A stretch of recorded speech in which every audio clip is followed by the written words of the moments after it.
বন্ধুরা আমরা বাড়ি এসে গেছি। তো বাড়ি এসে স্নান টান করে প্রচুর কাচতে ছিল, কারণ যেগুলো নিয়ে গেছি প্রয়োজন হোক বা না হোক কাচতে তো হবে, তাই না?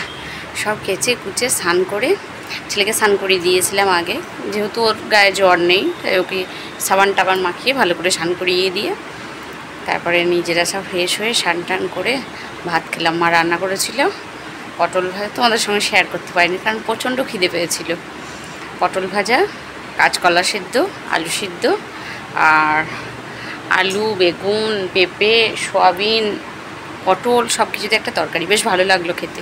দুদিন বাইরে থেকে বাইরের ওই হোটেলের উল্টোপাল্টা খাবার, তো বেশ ঘরোয়া খাবারটা খেয়ে খুব ভালো লাগলো।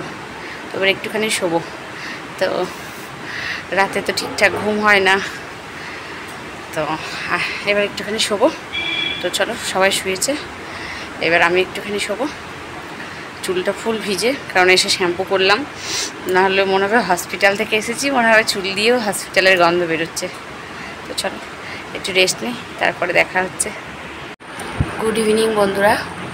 তো কেমন আছো সব? সেগুলি ভালো আছো? ছেলে ভালো আছে, বেশ ভালো। তো উঠে আবার এখন একটুখানি জল খেয়ে বলছে মা একটু শোবো। কারণ উঠেছিল হচ্ছে ওই দিদু আর ওর মামা বাড়ি গেল, মানে আমার মা আর দাদা চলে গেল ওই 6:20 ট্রেনটায়, তো ওরা চলে গেল, সেই কারণে উঠেছিল। তো আবার একটুখানি শুয়েছে। আর আমার প্রচুর কেচেছি না, হসপিটাল থেকে আসলে কত হয় বলো। তো প্রচুর কাঁচা হয়েছে, সেগুলো এখন সব তুলে কিছু শুকিয়েছে, কিছু শুকোয়নি। যেগুলো শুকোয়নি সেগুলো মেলার ব্যবস্থা করতে হবে, যেগুলো শুকিয়েছে সেগুলো ভাঁজ করে তুলবো। প্রচুর কাজ আছে।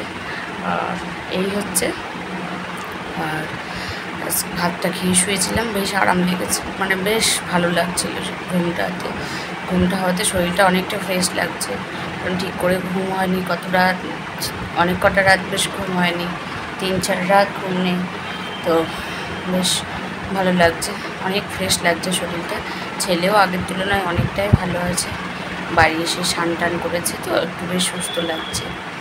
আর চলো কাজগুলো করি, তারপরে আবার রাত্রে, কালকে আবার সোমবার, আমি তো শ্রাবণ মাসের বারগুলো করি, কালকে তো সোমবার, তো বার তো অবশ্যই করব, কিন্তু হয়তো মন্দিরে যেতে না পারতে পারি, কারণ ছেলে তো একা, মানে ছেলে আমাকে ছাড়তে চাইছে না, বা আমি ছেলে রেখে মনে হচ্ছে না যে আমি 5 মিনিটের জন্য কোথাও যাই, এমন একটা ভাব হচ্ছে। তো সেই কারণে ভাবছি, দেখি কালকে কেমন কি হয়। যদি পজিশন ভালো থাকে তাহলে একবার ঘুরে আসবো, আর যদি পজিশন খারাপ থাকে তাহলে বাড়িতেই তো মহাদেব আছে, তাই না বলো? সব জায়গায় সেই একই, তো বাড়িতেই মহাদেব আছে, মহাদেবকেই জল ঢালবো। জানি না কী করতে পারবো, যেতে পারবো কি না। এই যে শ্রাবণ মাসে কাচের চুড়ি পরি, দেখেছ? এবার পরা হয়নি, কারণ শ্রাবণ মাসে 1 তারিখেই তো জামাইবাবু মারা গেল, তো 2 তারিখ থেকে তো বাবুকে নিয়ে এরকম হচ্ছে, পড়াটা হয়নি। দেখি কবে পড়ি। বাজার তো এখন যেতে হবে তারপর, আর বাজার তো এখন যাওয়ার মতো কোনো পজিশন নেই, কারণ এমনি তো আর বাজার যাওয়া যাবে না, তাই না বলো? স্কুল টুলগুলোও তো এখন প্রপারলি বন্ধ, ছেলের তো এখন স্কুল, টিউশন, ড্রয়িং টোটাল বন্ধ, এখন শুধু ফুল রেস্ট, আর কিছু নয়। তো চলো, তোমাদের সঙ্গে কিছু কাজকর্ম অবশ্যই শেয়ার করবো। প্রচুর জামা কাপড় তুলতে আছে, সেগুলো তুলে পেরে নিই, তারপরে কথা হচ্ছে।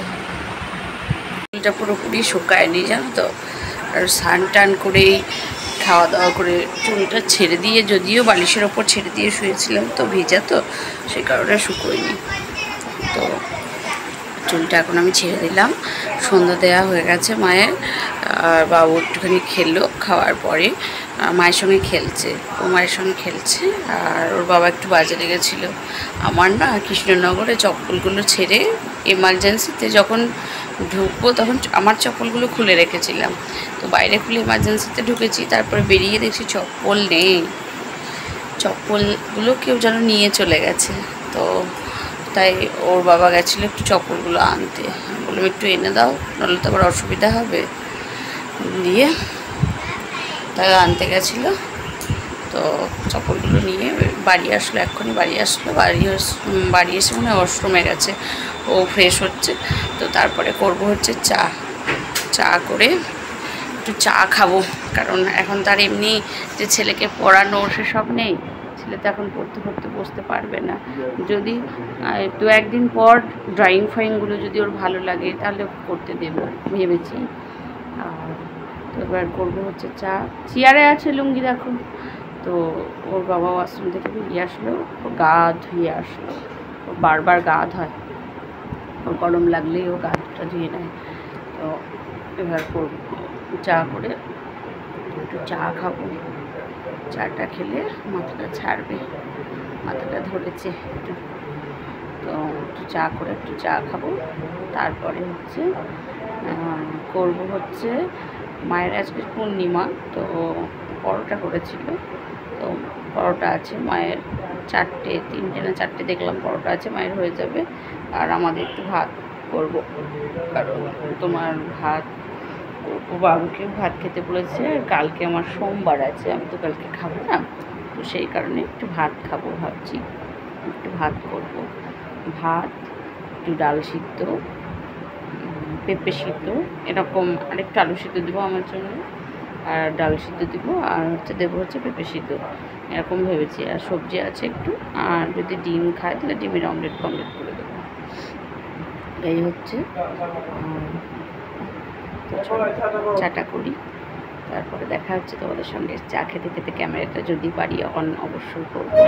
চলো, চা করা হয়ে গেছে। তো চা আর শুকনো মুড়ি, ছেলেকেও একটুখানি দিলাম চা আর একটু শুকনো মুড়ি। তো খাবে নাকি জানি না, অল্প ছোট্ট বাটি করে একটুখানি শুকনো মুড়ি দিলাম, আর ওকে একটু চা দিলাম। মাকে চা দিলাম, হাজব্যান্ডকেও চা দিয়েছি, আমিও চা নিয়েছি। কিন্তু আজকে জানো তো সে খাচ্ছি চা, এই যে গ্লাসে নিয়েছি আজকে চা। কাপগুলো না সন্ধ্যাবেলায় চা করেছি, ধোয়া হয়নি। এবারে মনে হলো না যে এখন একটু ধুই, মনে হচ্ছে না করে চাটা খাই, তারপরে একসঙ্গে সব ধোবো। দুটো আর আছে, কাপ তো প্রচুর আছে, কিন্তু বার করতে হবে। আবার চোখে সে কাজ টাজ খুলে বার করা তো আর ভালো লাগলো না।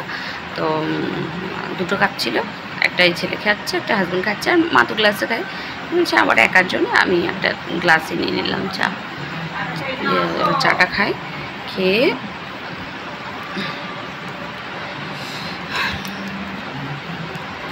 একটু দেখি, ছেলেকে একটু কোলে নিয়ে বসতে হবে। তারপরে আবার ছেলে পাচ্ছে ঘুম, সকাল সকাল রান্না করতে হবে, সকাল সকাল ভাতটা করে নেব।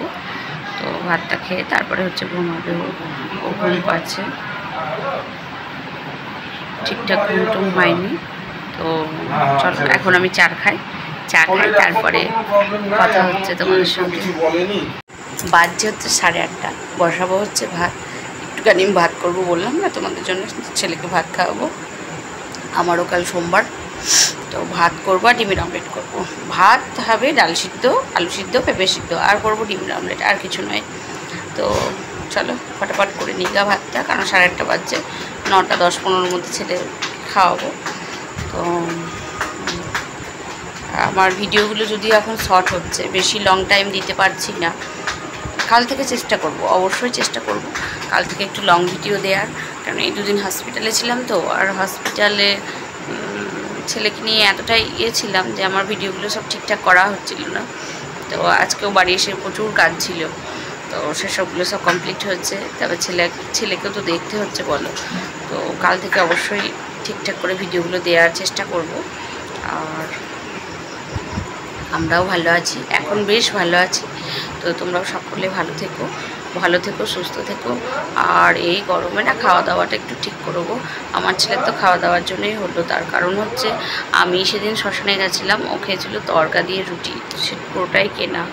আমিই বললাম, আমি যখন ট্রেনে যাচ্ছিলাম হাজব্যান্ড ফোন করলো, বললো রাত হবে বাড়ি যেতে। আবার মায়েরও দেখলাম শরীরটা বিশেষ ভালো ছিল না, তার মধ্যে ছিল সেদিন একাদশী, মা খাবে না। এবার মা কী রান্নাবান্না কী করবে, মানে একটা। আর দুপুরবেলায় সেদিন আমার খুব ভালো মনে আছে, আমি সিদ্ধ ভাত করেছিলাম। তো কোনো সবজি টবজি ছিল না, নিচে বাড়িতে রুটি করলেও তো আবার সে সবজি করতে হবে, কারণ ছেলে তো দুধ দিয়ে খেতে পারে না, খেতে পাবে না। তো সবজি করতে হবে। তো চলো ছেড়ে দাও, আমি নেই, আবার পারবে কি পারবে না, আবার ছেলে সেই সবজিটা দিয়ে রুটি খাবে কি খাবে না, সেই সব ভেবে চিন্তেই না আমি ট্রেনে যখন হাজব্যান্ড ফোন করে তখনই আমি বললাম যে রাত্রে একটুখানি তড়কা রুটি নিয়ে যেহেতু, তাহলে মাকে আর কিছু করতে হবে না। বাবু সেটা আমি নেই, নিজে হাতে করে বেশ মজা করে, তরকাটা খুব ভালোবাসি জানো তো ছেলে খেতে, তো ওটা হয়তো মজা করে খেয়ে নেবে। তো সেই খাওয়ার জন্যে এই সমস্যাটা হলো। তো তাই বলছি তোমরা মানে খুব সাবধানে খাবার খাবে, যে খাবারটাই খাবে। আর বাইরের খাবার তো একদমই খেও না, এই যা গরম পড়ছে এর মধ্যে বাইরের খাবার খাওয়া একদমই উচিত নয়। আর বেশি করে জল খাও, প্রচণ্ড পরিমাণ তোমরা জল খাও। জল খেলে তাও অনেক সময় অ্যাসিডিটিটা হয়ে যায়, কমে যায়। তো চলো আর বেশি কিছু বলবো না, কারণ বসাবো হচ্ছে ভাত, ছেলেকে খাওয়াবো, আবার ফোনেরও কিছু কাজকর্ম আছে। আর একটু সকাল সকালে শোয়ার চেষ্টা করবো গো, কারণ শরীরে তো অত সাথ দিচ্ছে না এখন, দুদিন একটু না হলে মানে ঠিকঠাক শরীরটা ঠিক হবে না। তো চলো আজকেকার মতো বাই, সবাই ভালো থেকো। আর আমার সঙ্গে একটু থেকো প্লিজ প্লিজ, কারণ আমাকে একটু ভালোবেসো। তোমরা না ভালোবাসলে তো আর তোমরা তো আমার পরিবারের লোক বলো, তাহলে তো আমাকে ভালোবাসতেই হবে। তাই বলছি বন্ধুরা, প্লিজ আমাকে একটু ভালোবেসো, আমার সঙ্গে থেকো। তো চলো আজকের মতো টাটা।